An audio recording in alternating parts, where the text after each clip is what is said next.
CVA's Accura Series, Bagara barrels for guaranteed accuracy, nitride for guaranteed rust proofing, and a rifle guaranteed to be the best muzzleloader you've ever shot. CVA, it's just a better gun. This segment is being sponsored by Mowing and More, proudly serving Wilson County for over 15 years. Give them a call for all of your lawn care, landscaping, and irrigation needs. All right, this segment is being sponsored by Courtney's Restaurant and Catering Service. Pretty good stuff too. It is. By the way. Pretty good stuff. I've been in there a couple times this week already. Yeah.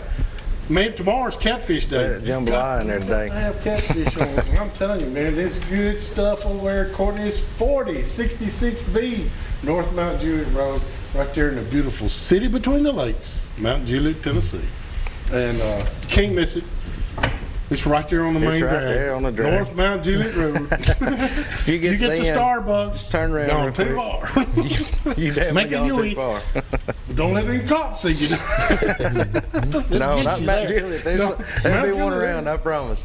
One of our good friends is the captain. Yeah. Chief James Hambrick, and he'll make sure that you get a ticket for that one. They run a tight ship down He there. runs a tight ship. I'll tell you what, hey, we got, Tom's not here tonight, and we wish him well.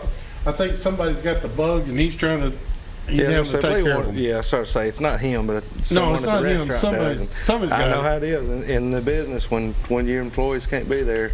You got to be there. You got to be there. That's part what of it, part of living is. Hey, we got Tanner Hale on the end down there, local fisherman. He's been you've been a pro staffer for us for 2-3 years, right here for Southern Woods and Waters, and now I just found out you got director of photography at K-9 Fishing. But you're an avid user of it. I know. You're all over Facebook and Instagram and Snapchat and all that kind of stuff with K-9 and showing all those fish. And I mean, you do well. Now, you like to fish Barkley more than anything. Yeah, that's kind of where I, growing up in Hendersonville, I know it's kind of backwards, not really growing up fishing Old Hickory, cutting my teeth, really learning how to do it at Barkley and Kentucky Lake. Place was yeah, it really helps, definitely having a cabin up there to go to all the time, so, but it, what's Barkley been like here lately? Honestly, the only thing I can truthfully tell you about it is I know that Winter Pool, and then it skyrocketed Kentucky Lake and Barkley both way over Winter Pool, got way up real high, even above Summer Pool, and dropped back down, been real muddy. I'm sure the guys out there have been struggling a little bit on Barkley especially to. Can I ask you something, Tanner, because you've lived around there all your life.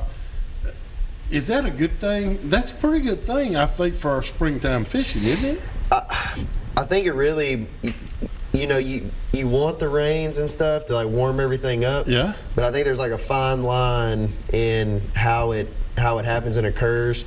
I know everybody at Kentucky Lake kind of looks forward to that first big push. I know this past year never really got into the bushes how it's supposed to till really late. They haven't been in the bushes for 3 or 4 years, have they?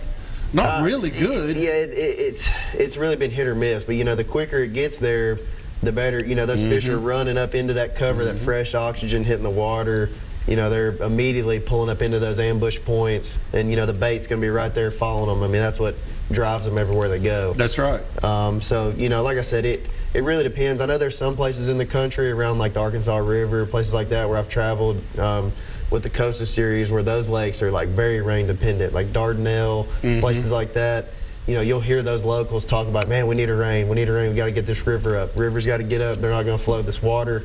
That, and like I said, the TVA around here, that's definitely, as soon as they see it in the forecast, you can just bet on, here come the generators or wherever they're going to pour it on. They're going to start, churning away. We need a fisherman up there for those generators. Yeah, there's a lot of tournaments. I wish I could make a phone call and say, hey, especially in the summertime, say, hey, I wish probably you could. cause issues. Isn't there anybody that works for TVA that's a fisherman? Yeah. So sometimes it don't seem like it. Because I would shut those gates and go, I ain't opening. Yeah. Don't just get your coal oil out again. You can create some good new waterfowl habitat. That's another thing. You've been doing a lot of duck hunting lately. Yeah, I usually hunt real hard, deer hunting all year long, and usually try to pick out one good hit lister every year. And after that, get some meat and stuff for the freezer, start chasing the ducks around. But, you know, here it's been pretty slow. Just went out to Reelfoot this past weekend. Had some pretty good shoots, a couple days out there with a couple buddies. Now, so were you hunting with any of the locals up there? Or? we actually have a guy that he has his own farm up there that we hunt his farm. They've got a pit that they let us hunt up there. So Well, my good friends Ben Parker and Billy Blakely have been guides up there, and they've been getting out at 2 and 3 o'clock in the morning busting ice. oh yeah, that's all the locals were talking about up there. It was, I think the last day we were there was about the last day the lake wasn't froze. It was -2 with like a negative 12-degree wind chill, and they said the next day that it was going to lock up and freeze. And I'll be in one of those blinds that's got that big fire going with the big skillet and the big scrambled eggs. And all. I'll cook breakfast. That's the day you want to do that. But now, ducks, was it good for you? Did you have a good duck hunt up there? We did. They were migrating, the cold weather and stuff, especially around here. You know, obviously the cold weather's gonna make them fly, but what people, obviously you want to see those big snowstorms and stuff up north that's gonna drive them down the flyway. Well, they ought to be driven down by now. Oh, I'm sure they're every which way now, looking for just a place to land and sit. That's all they're looking for. A puddle. If it ain't froze, they're gonna be sitting on it. We're going to take a quick break, but I did want to say one thing. I've noticed a lot more ducks on Old Hickory and Percy Priest this year. Just doing some drive-bys and seeing a lot of ducks congregating. Priest seems to have a few birds. It does have a few birds on it. So some of that cold weather sent a bunch of ducks down this way, I'm going to tell you. Yeah. But we got to take a quick break. When we come back, we're going to have a short little calendar and get you some addresses and phone numbers to handle all this K-9 fishing life. You're right back more. So, Woods Wallace.